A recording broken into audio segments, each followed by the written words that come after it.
మన పునీతుల సిరీస్. ఈరోజు పునీత డొమినిక్ గుజ్మన్ గారి దినాన్ని కొనియాడుతున్నాం. పునీత డొమినిక్ గుజ్మన్ గారు స్పెయిన్ దేశంలోని కాసిల్ పట్టణంలోని కలిరియా గ్రామంలో క్రీస్తు శకం 1970లో జన్మించారు. తండ్రి ఫెలిక్స్ గుజ్మాన్, తల్లి పునీత జానా ఫాజా. వీరి గురువుగా పనిచేస్తున్న తమ మేనమామారితో ఉండి విద్యాబుద్ధులు గడించారు. తమ 14వ ఏట పల్సినియా విశ్వవిద్యాలయంలో చేరి ఉన్నత విద్యను అభ్యసించారు. పట్టుదలతో, శ్రద్ధతో తత్వశాస్త్రం, వేదాంత విద్య 10 ఏళ్ళు చదివి పండితులయ్యారు. సాహిత్యం బాగా వచ్చు. వారి పరిశుద్ధత, దాతృత్వంకు ప్రాధాన్యమిచ్చేవారు. అందుకే కాబోలు తమ విలువైన పుస్తకాలు, వస్తువుల్ని తెగ నమ్మి ఆ రాబడితో పేదలకు, అనాథలకు అన్నదాన కార్యక్రమాలు నిర్వహించారు. గురువు కావాలనే కోరికతో తత్సంబంధిత శిక్షణ పొంది ఉస్మాన్ నగర బిషప్ గుగోడి అదేదో గారి హస్తాల మీదుగా క్రీస్తు శకం 1199లో గురి పట్టాభిషిక్తులయ్యారు. కఠిన కట్టుబాట్లతో స్థానికంగా నెలకొని ఉన్న పునీత బెనెడిక్ట్ సభకు సుప్రియర్గా నియమితులయ్యారు. కాసిల్ రాజరాజు తన కుమారుడి పెండ్లి డెన్మార్క్లో జరిపించడానికి నిర్ణయించాడు. కానీ బిషప్ డిగోడి అజేరదు గారిని ఆహ్వానించాడు. బిషప్ గారితో పాటు తోటిగా ఫాదర్ డొమినిక్ గారు సైతం క్రీస్తు శకం 1204లో బయలుదేరి పెట్టారు. మార్గమధ్యంలో వారు ఫ్రాన్స్ దేశంలోని లంగోయెడక్ పట్టణం చేరుకున్నారు. అక్కడ క్రైస్తవ మతంకు విరుద్ధంగా చెప్పబడుతున్న దుర్బోధులు, తప్పుడు సిద్ధాంతాల పట్ల బహుగా దుఃఖించారు. అల్బిజెన్షియన్ మత శాఖ వారు ప్రజల్ని ఎడద్రోవ పట్టిస్తున్నారు. వారు యేసు ప్రభు మేరీ మాత గర్భాన జన్మించలేదని బోధించారు. శ్రీసభ పేరిట ఆస్తులు కలిగి ఉండటాన్ని వారు అపేక్షించారు. గురువులను విమర్శిస్తుండేవారు. ఆ రోజు రాత్రి డొమినిక్ గురువారీలు అట్టి అపమార్గం పట్టిన ఒక ప్రముఖ వ్యక్తితో సంభాషించారు. తెల్లవారిన దాకా చర్చించిన మీదట అతడు కథోలిక సిద్ధాంతాన్ని పూర్తిగా విశ్వసించాడు. ఈ ఫలవంతమైన సమావేశ స్ఫూర్తితో ఫాదర్ డొమినిక్ గారు అక్కడే తన వేద ప్రచారాన్ని కొనసాగించారు. క్రీస్తు నిజమైన దేవుడు, నిజమైన మనిషి అని సువర్తమానాన్ని గట్టిగా వినిపించారు. అల్బిజెన్షియలతో పోరాటంకు దిగారు. తప్పుడు బోధనలతో తిరిగాడుతున్న ప్రముఖ బోధకుల సమూహాన్ని పట్టుకుని వారి తప్పుడు అభిప్రాయాలని ఉతికి ఎండగట్టారు. వారిలో హృదయ పరివర్తన తేగలిగారు.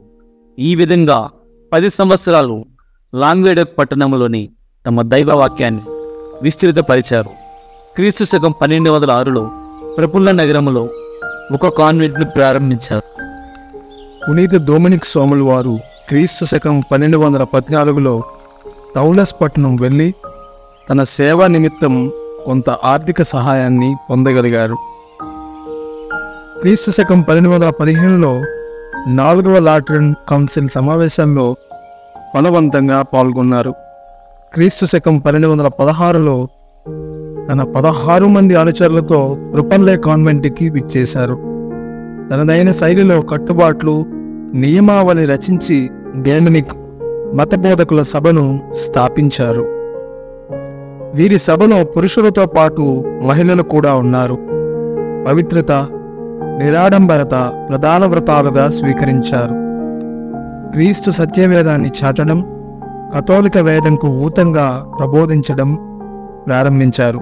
క్రీస్తు శకం 1216లో 3వ హనోరియస్ పాపు గారు డొమినిక్ సభకు ఆమోద ముద్ర వేశారు. ఈ సభ టౌనస్ పట్టణం కేంద్ర స్థానంగా తమ సేవలు కొనసాగించారు.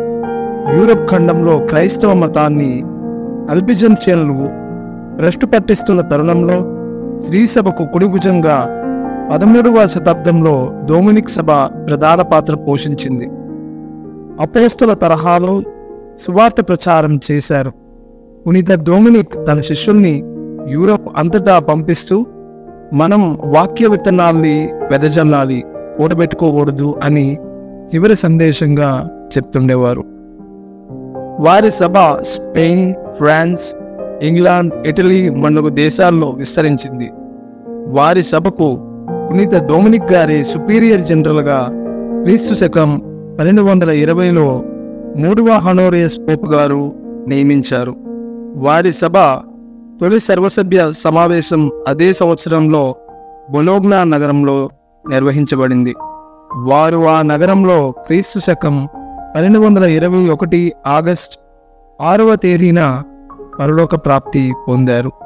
హంగరీ దేశంలో సువార్త ప్రచారం చేసేటప్పుడు తీవ్ర వ్యాధికి గురై తిరిగి తమ ప్రధాన కార్యాలయం చేరుకుని పరమపదించారు. ఇప్పుడు వారి వయసు 51 సంవత్సరాలు. పునీత డొమినిక్ సభ వారు ఇంగ్లాండ్లోని ఆక్స్ఫర్డ్లో అనేక విద్యాలయాలు స్థాపించారు. కాలక్రమంలో అవి ఆక్స్ఫర్డ్ విశ్వవిద్యాలయంగా ప్రసిద్ధి నొందాయి. అవిశ్రాంత ప్రయాణంతో సువార్త ప్రచారం చేస్తూ పునీత డొమినిక్ గారు లక్షల మందికి పైగా అవిశ్వాసుల మనస్సును మార్చారు. జపమాల భక్తిని విస్తృతపరిచారు. అనేక అద్భుతములు చేశారు. చనిపోయిన ఒక వ్యక్తిని సజీవంతో కూడా లేపారు. సత్యం నందు ప్రేమ, కర్తవ్య నిర్వహణ యందు పట్టుదల, ఆపాత్మల ఆత్మల రక్షణ యందు కనికర కృషి, దృష్టి వారిని ఉన్నత శిఖరాలపై ఉంచింది. సంతోషంతో నిండిన వారి హృదయం అప్పుడప్పుడు ఒక పాటగా దేవుని స్తుతిస్తుండేది. ఇట్టి పుణ్యాత్మునికి క్రీస్తు శకం 1234లో 9వ గ్రెగరీ పోపు గారిచే పునీత పట్ట ఇవ్వబడింది. ఖగోళ శాస్త్రజ్ఞుల పాలక పునీతులుగా ఏర్పరచబడ్డారు. డొమినిక్ అనగా ప్రభువుకు చెందిన అని అర్థం.